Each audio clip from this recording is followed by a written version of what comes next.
Bom, senhores, e voltamos agora nessa terceira parte da aula para poder finalizar a nossa teoria nessa introdução eletrodinâmica, tá?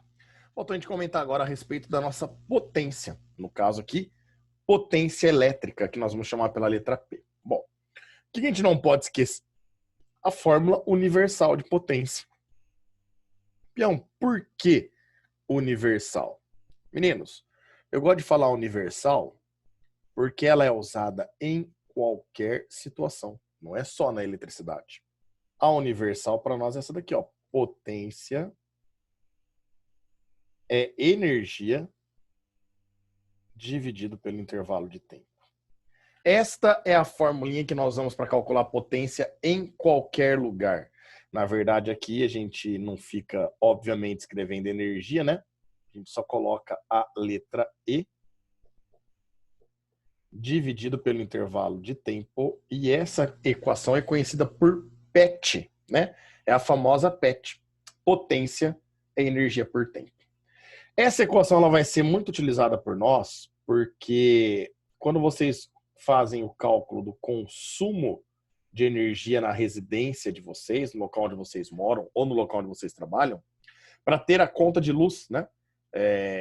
Que chega para vocês para poder pagar, a gente trabalha sempre com essa equação para se calcular o consumo de energia, certo? Então, olha só.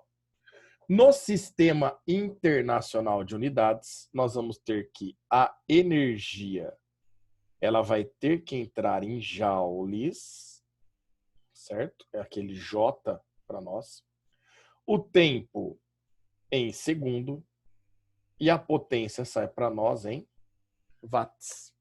Então, a unidade de potência é o watts, que representa para nós, ó, 1 watt é a mesma coisa que joule a cada segundo. Então, olha que bacana. Quando você tem aí na tua casa uma lâmpada de 20 watts de potência, significa que ela te fornece 20 joules a cada 1 segundo que ela funciona. Se você quiser descobrir qual a quantidade de energia que ela gasta em joules aí durante 1 minuto, você pode fazer uma regra de 3, tá? Já falei algumas vezes para vocês, né? Todas as equações que têm 3 grandezas apenas, todas elas elevadas ao expoente 1, elas representam uma simples regra de 3 para nós, tudo bem? Bom, essa é a unidade do sistema, a unidade do sistema internacional. E no sistema usual, quando a gente vai falar em nossa conta de luz. Olha que bacana. Quando a gente fala em conta de luz, né, a energia consumida nas nossas residências, por exemplo, essa equaçãozinha que a gente trabalha, a gente costuma só isolar o E, já que a gente precisa do consumo de energia, né? Então, o tempo que está dividindo passa para o outro lado, multiplicando a potência, então fica potência vezes o tempo. Percebo que é a mesma equação, a gente só dá uma ajeitadinha nela, né? Isola o E, passa o tempo para o outro lado da igualdade. No nosso sistema usual, senhores, quando a gente utiliza para conta de luz, a unidade que a gente trabalha a energia é o quilowatt-hora. Olha que doideira, hein? Quilowatt-hora. Ou seja, é o quilowatt vezes hora. Isso significa que a sua potência não vai sair em watts ou entrar em watts, né? Mas sim em quilowatts. E o seu tempo, para multiplicar no quilowatt, tem que entrar em horas para nós. Então, quando vocês vão trabalhar com a energia no consumo residencial, no consumo predial, para determinar o valor da conta de luz realmente, senhores, vocês vão ter que trabalhar com essas unidades, que é o sistema usual, certo? Peão, como é que eu faço para passar potência de watts para quilowatts? Bom, muitos de vocês talvez já saibam, né? Já sabem fazer continha, regrinha, mas eu vou dar uma regra prática para vocês. Passar de watts para quilowatts, vocês vão dividir por 1000, tudo bem? No caminho contrário, de quilowatt para watt, obviamente, que a gente faz o contrário, multiplica por 1000, ok? E também existe uma relação entre a unidade de energia quilowatt-hora e a unidade de energia joule. Se você achar adequado guardar, A gente costuma falar aqui, ó, que cada 1 kWh, ele equivale, ou seja, é a mesma coisa que 3,6 vezes 10 a sexta joules. Não, peão, pera lá. Cada 1 kWh equivale a 3.600.000 joules? Exatamente, senhores.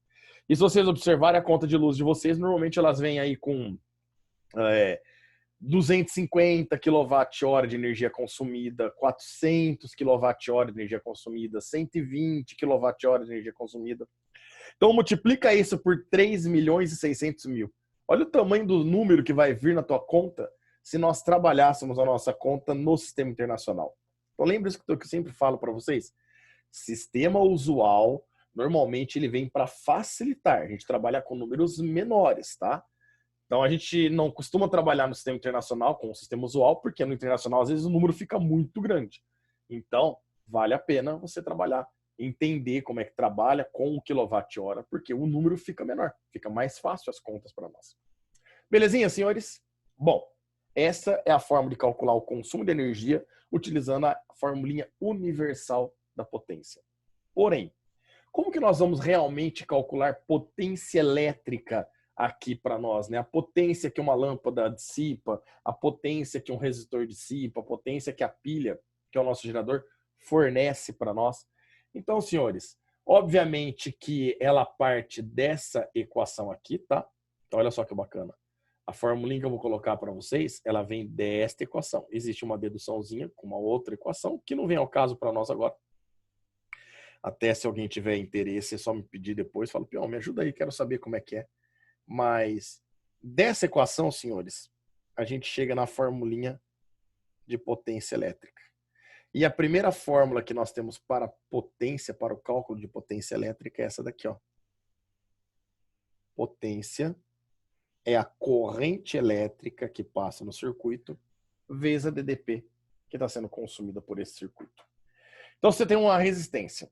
Essa resistência passa uma corrente e obviamente que existe uma diferença de potencial nos terminais desse resistor, certo?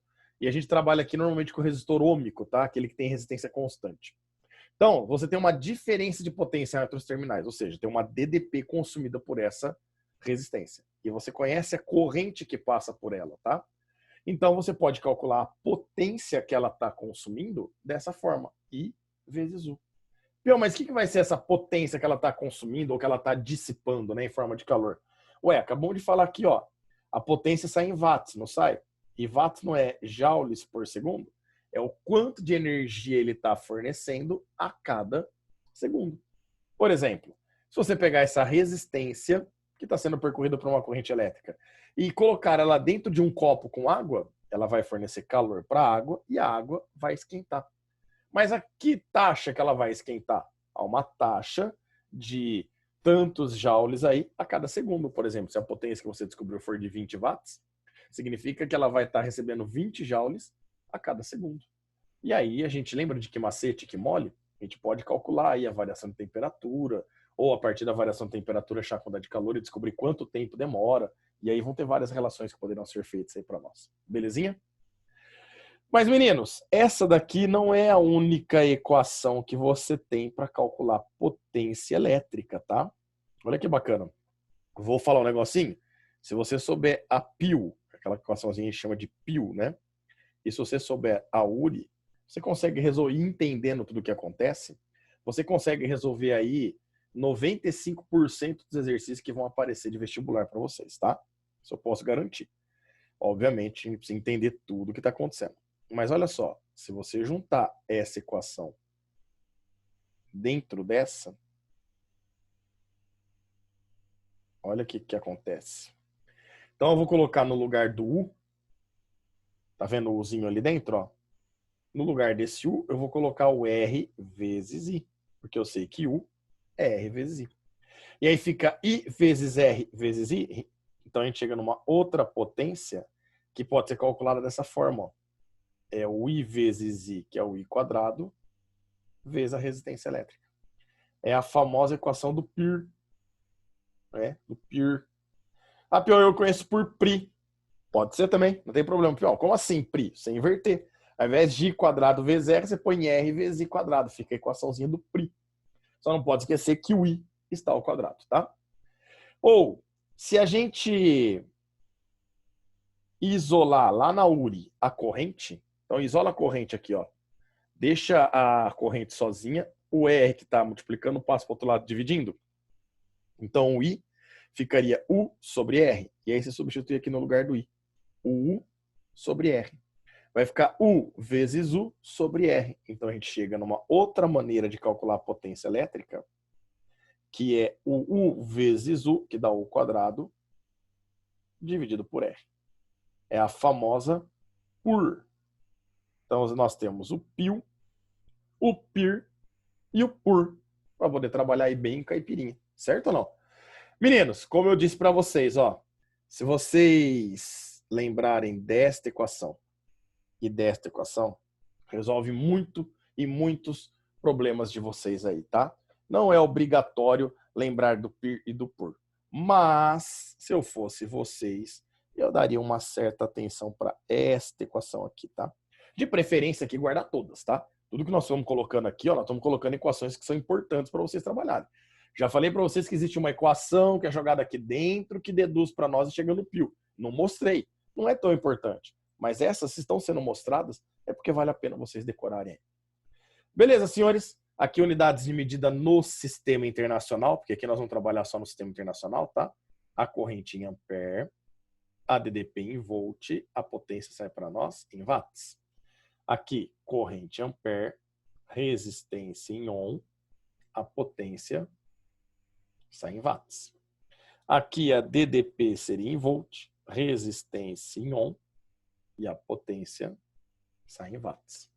E obviamente que aqui eu não tinha colocado, mas vamos colocar, ó, a sua resistência entra em ohm, a corrente em ampere e a DDP sai para nós em volts aqui. Beleza, senhores? Então, agora nos vemos aí nos exercícios que nós vamos estar fazendo. A teoria, por enquanto, acabamos aqui, tá? A partir da próxima a gente vai falar de segunda lei de Ohm e associação de resistores, posteriormente geradores e depois receptores. Eu queria só lembrá-los o seguinte, nós vamos estudar 3 elementos, tá? 3 elementos. O primeiro elemento foi esse daqui. O primeiro elemento eletrônico foi o resistor, ou a resistência elétrica. Qual é a função dele? Receber energia elétrica e transformar em energia térmica por um efeito chamado efeito Joule. Então é importante a gente lembrar desse efeito Joule. Esse é o primeiro elemento. O segundo elemento que nós vamos estudar é o gerador, que vai ser mais para frente, e o terceiro vai ser o receptor. Beleza, meninos? Grande abraço, nos vemos no exercício então. Até mais.